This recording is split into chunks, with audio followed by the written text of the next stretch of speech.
Баршаңызға сәлем. Бүгін біз сіздермен бірге оригинал фисташка малина трайфлын әзірлейтін боламыз. Бұл десерттің дәмі өте әдемі, керемет болып шығады. Алдымен әдеттегідей құрғақ ингредиенттерімізді араластырып аламыз. Разрыхитель, ванилин, фисташковый мукамызды ұнымызға салып, бір келкі масса болғанша араластырамыз. Жұмыртқамызды көпіргенше араластырамыз. Үстіне шекерімізді салып, 2-3 есеге көтерілгенше араластырып, сұйық майымызбен сүтімізді құямыз. Біздің массамыз 2-3 есеге көтеріледі. Біздің массамыз дайын болғаннан кейін құрғақ ингредиенттерімізді салып, бір келкі масса болғанша араластырып аламыз. Массамыз дайын. Противенге пергамент төсеп, бір келкі етіп жайып шығамыз. Духовкада 100-130 градуста 10-15 минут пісіріп аламыз.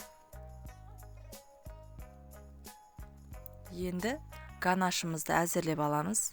Қара шоколад пен ақ шоколадтың үстіне сливкимізді ысытып құямыз. Сливкиді қайнауға жеткізбейміз. Мен блендермен араластырып алдым бір келкі етіп.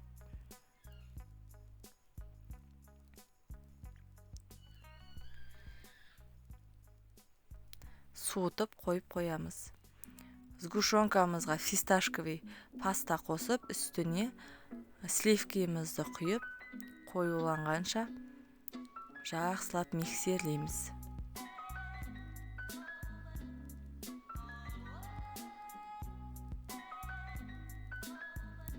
Біздің креміміз қатты да емес, сұйық та емес, өте нәзік воздушный болып шығады. Тестамызды жақсылап үгітіп аламыз. Қолымызбен майдалап, дайындап аламыз. Енді тестамызды ыдыстарымызға салып, бетіне кремімізді жағып шығамыз.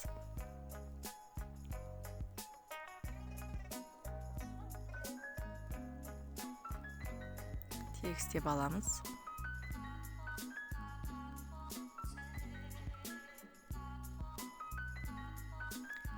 Бетіне малина саламыз.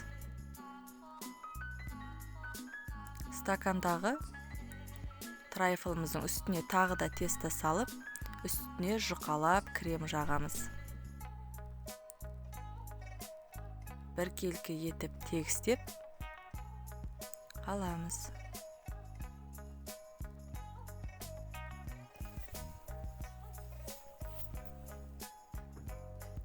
Үстіне ганашымызды құямыз. Ганашымыз салқын болу керек. Кремге құйған кезде астындағы сливкилі кремімізді ертіп жібермеу керек. Үстіне фисташковый мука, малина салып әрледім.